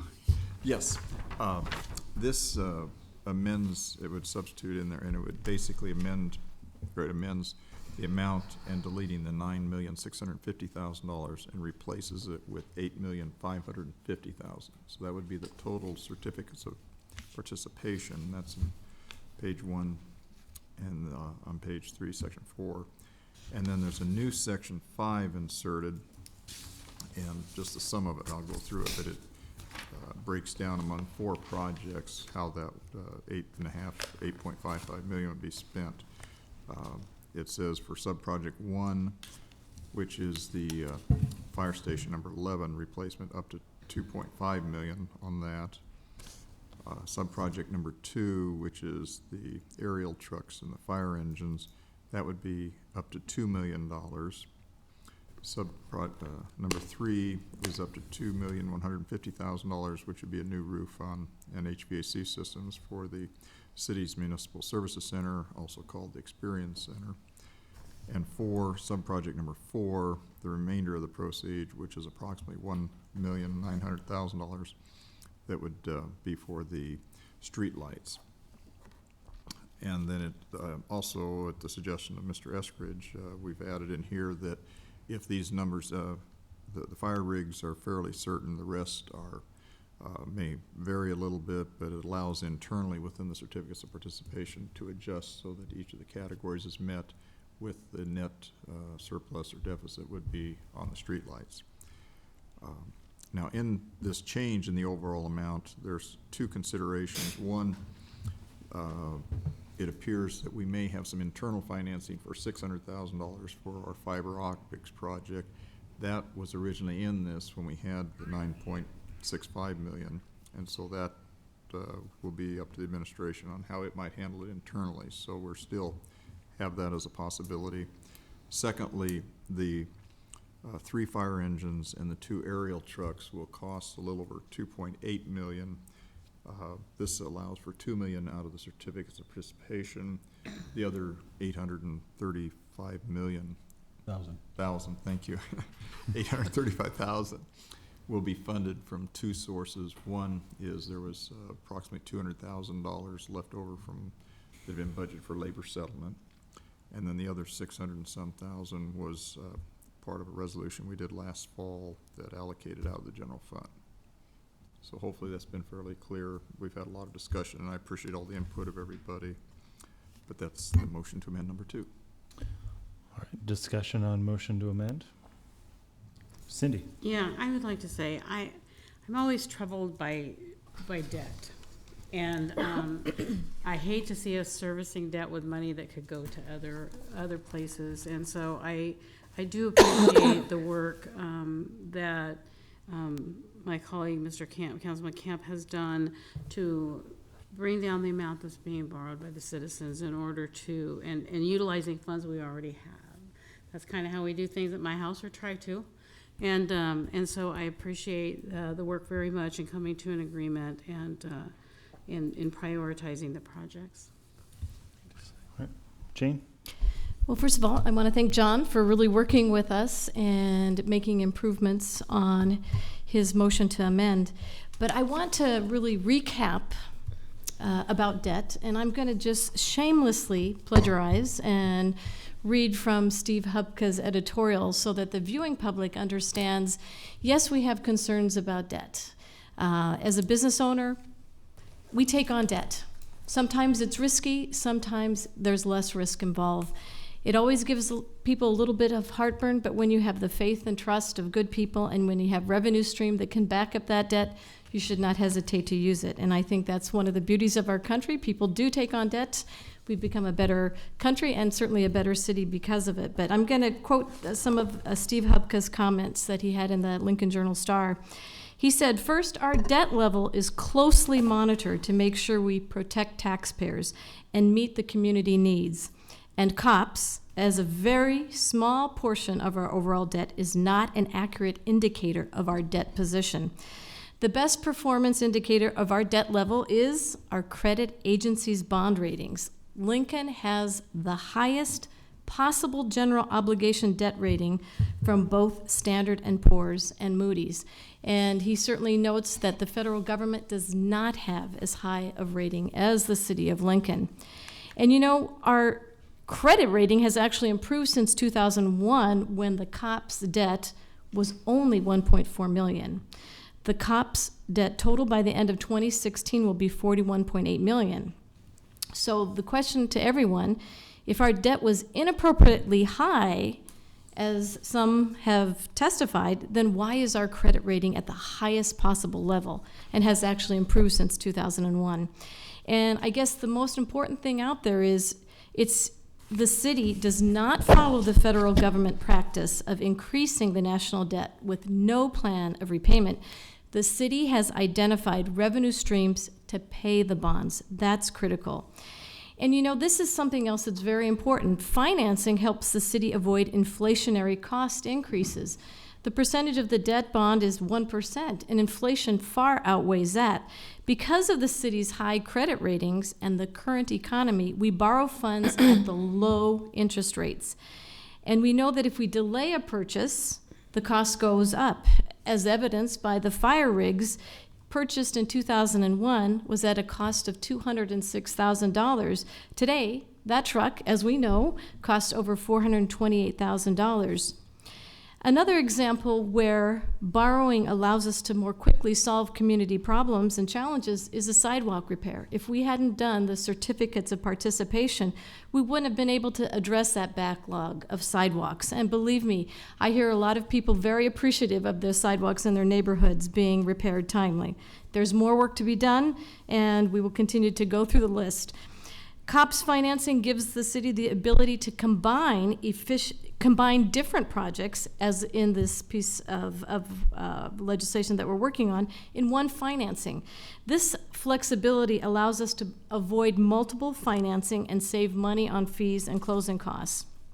And the last thing I would just want to point out, in short, COPS is preferred over as the pay-as-you-go theory in specific situations because it helps us move quickly and save taxpayer dollars. We can't lose sight of that. We have to be good stewards of the taxpayer dollars. When prudently managed, COPS financing is a vital tool for speeding the community's economic development, saving money from future inflation costs, and seizing the opportunities that arise to make Lincoln's future even brighter. And I have to tell you, our future is bright, and it's because of these initiatives, and it's because of this prudent financing tool that we have as a community that allows us to move great projects forward. Other comments? I'll come back to John. Carl? Yeah. You know, a week ago, Lincoln voters supported a bond issue to deal with stormwater needs in the community. And what we have before us as a council tonight are other needs that we have. We have needs for replacing a fire station and the Air Park area of town that is the current one's being removed, so there has to be a fire station there. You got to put something in the fire stations. We have an aging apparatus with fire trucks and engines in our community, and those need to be replaced. We have a city municipal services center that has issues in terms of its roof and HVAC system, and the streets of Lincoln sometimes go dark, and we need to have street lights so that people are safe in our community. So these are needs that we have to meet. And I appreciate working with John on this, and also for heeding the advice of bond counsel. Mike Rogers, who suggested that we have it a little more open so that as the monies are a little different when they come in, we've got the ability to shift some of those things around. Thank you. Other comments? John? Yeah, I would like to add on to what my colleague, Councilwoman Raybold said. One of the things we do need to watch on our bond rating is, although Mr. Hupka wrote in his op-ed piece that we've got this great rating, that's true, we're also we're on some shaky ice here because of our pension debt.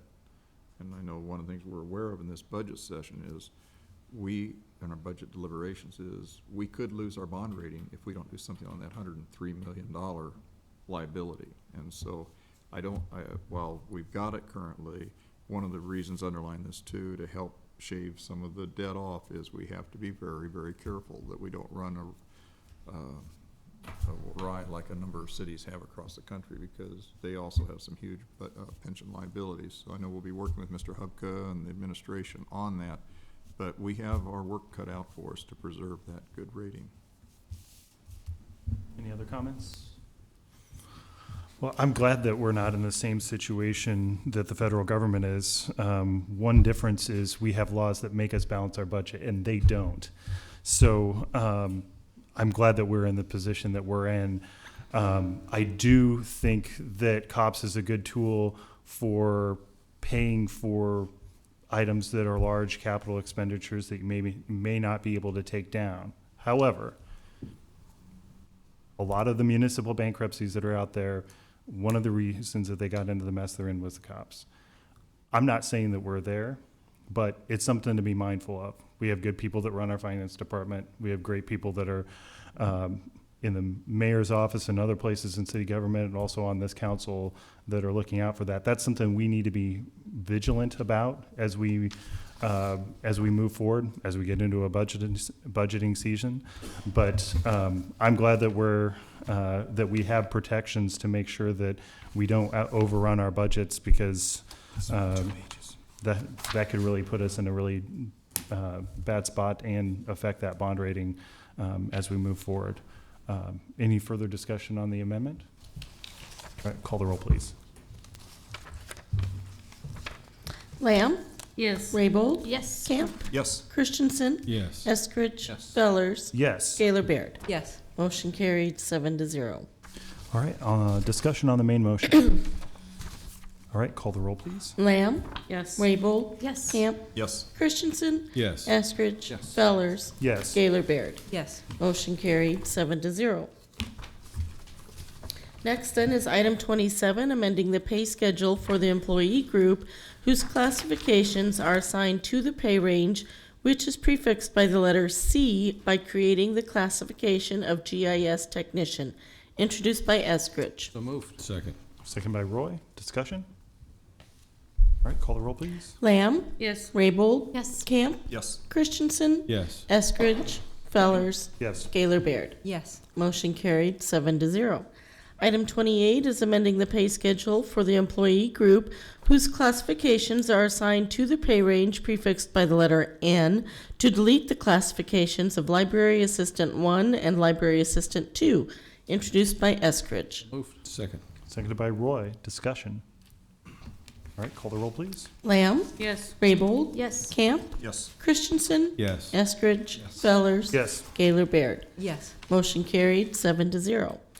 Item 29 is amending the pay schedule for the employee group whose classifications are assigned to the pay ranges prefixed by the letters A and C to delete the classifications of Library Assistant 3, Library Systems Coordinator, Librarian 1, 2, 3, and 4, and Library Supervisor 1, 2, 3, and 4, introduced by Eskridge. So moved. Second. Seconded by Roy. Discussion? All right, call the roll, please. Lamb? Yes. Raybold? Yes. Camp? Yes. Christensen? Yes. Eskridge? Yes. Fellers? Yes. Gaylor Baird? Yes. Motion carried 7-0. Resolutions on first reading are items 30 through 37. Ordinances on first reading are items 38 and 39. Pending list date certain is item 40. Anyone wishing to address the council on a matter not on this agenda and not planned to appear on a future agenda may do so at this time.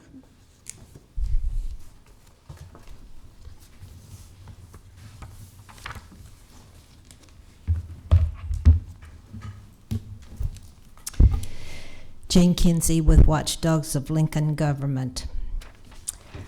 The head of the Nebraska Department of Economic Development recently made a statement in the newspaper that Nebraska has a lot to offer here. I would like to point out to you that a recent research done by Wallet Hub of taxes by state, and this includes city taxes also, 9 different kinds: real estate, state and local income taxes, vehicle property taxes, vehicle sales taxes and use taxes, fuel taxes, alcohol taxes, taxes on food, and telecom taxes. They went down and named the 10 states with the highest noted for that. Nebraska came in 3rd. The average state and local taxes are $9,450. The difference from the national average is 36%, and the cost of living is 37%. Nebraska ranks as the 3rd state, worst state for taxpayers. The average burden is as I have named. However, residents willing to make a move can find tax relief next door in Colorado, Wyoming, and South Dakota. Wyoming ranks best in the nation with an average tax bill of only $2,365, while Colorado has the best at $5,674. Now, you could say Wyoming has oil money coming in. However, Colorado makes a good use of their taxes. So, we also have the 4th highest percentage of taxation of state, of what the state takes from us, and pension and Social Security, which doesn't lead to an attraction to this state or in kind to this city. We have the highest wheel tax in the U.S. 5 counties do not have a wheel tax at all. And if you look at the streets, you can find that. Everywhere I go, from every person, I hear about the bad situation of the streets. Even though money is being put out right now, there's still 56th, 70th big potholes. I don't see any work done on that. 84th didn't even seem to need that, but you may know more about that than I do. Recently, I did a test drive of a new vehicle around different parts of town. The smoothest part of a city street, Main Street, was from 33rd on Capitol Parkway to 27th. You don't feel a bump at all. You can't say it's not the car's problem of bad shocks. I would urge you to do something about that. I mean, you have the responsibility to get on the Department of Public Services that manages our streets, and I urge you to do something about that. It's been spoken to you before, and I don't know that anything's really done about that. I hope that you will have a fiscal policy, a financial policy, as recommended by Lincoln Journal-Star. Usually they're your friend, but in this situation, they were not. The other problem with the cops is you're floating a bond without the public vote. And we see that as inappropriate for a city to do. Yep. So, rah-rah for Nebraska, rah-rah for Lincoln, but there are big problems here too that need to be addressed, and just spending money is not going to solve them. All right. Thank you very much. Anyone else wishing to speak? Please come forward.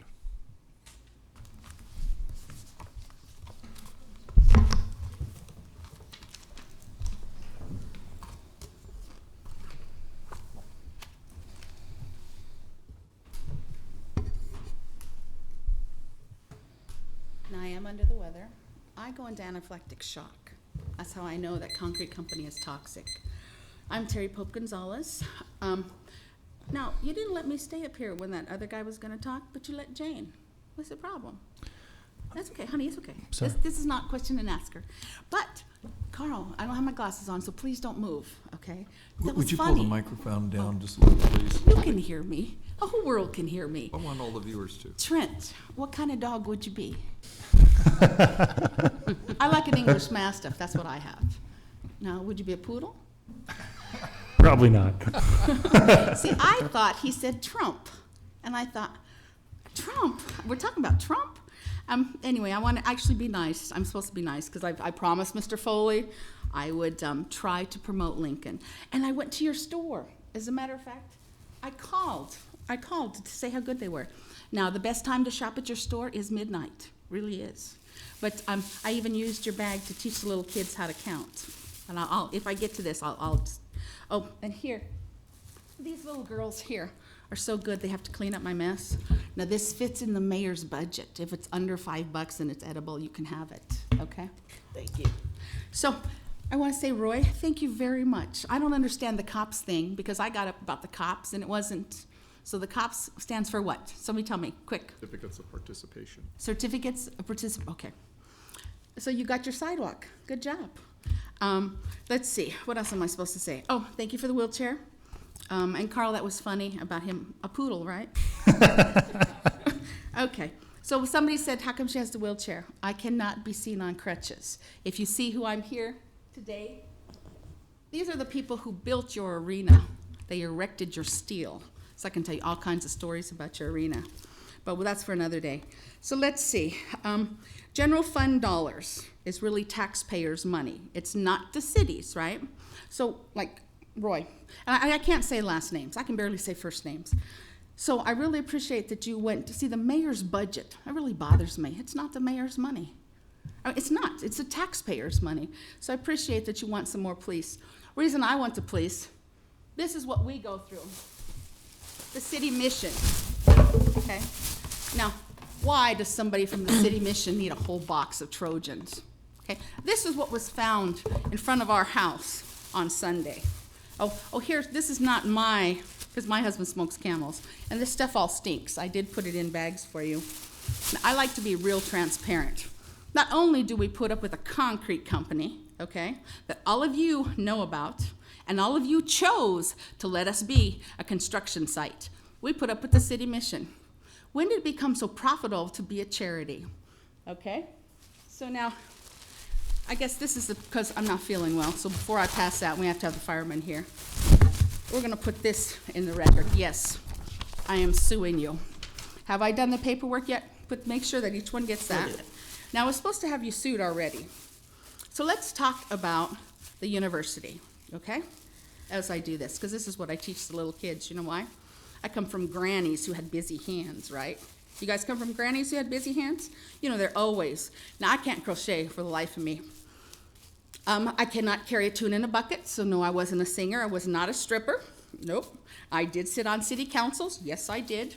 So the man from Denver that we talked, I know where Colfax is. Do you guys? You guys been there? So why do I do this? This is how I teach the little kids to count, okay? This is how you do a bid when you get to a job. Take something just like this, okay? How would you count this? Let me teach you how to count this. 1, 2, 3, 4, 5, 6, 7, 8. It is a unit, so it's 9. 1 That's minute. how I teach the little kids to count, because that's how you do a bid. Who taught me that? If I can get through this, I had a daddy that when he showed up on the job site, you best be ready, because he'll shut that job site down. Because this is what he'd do. This is how he'd say, you want to have a contract? You got 30 days. You want an extension? You got 33, just like the government. 34th day, 3 plus 4, what's that equal? And he'd snap. What's 3 plus 4? Come on, guys. It's 7. That means completion. And you know what my dad would do? Depending on which hand he wanted, he'd shut down that job site. Because you know what happens? Without your workers, you got nothing. So when my dad did for the Denver, Colorado, guess what? The mayor and the city councilman, he'd say, suit them up. And he didn't say just suit them up. He used other words, okay? Because you know what happens? Dagos cuss.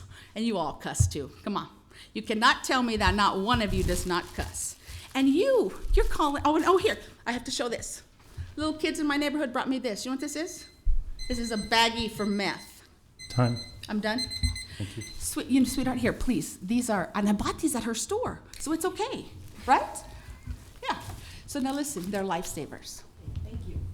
Well, honey, you have to reach. Anyone else wishing to speak? There you go. I Do you want move me to clean adjournment. this? Honey, let me If you clean want. this. Second by Jane. Call the roll, please. What are we doing? Adjournment?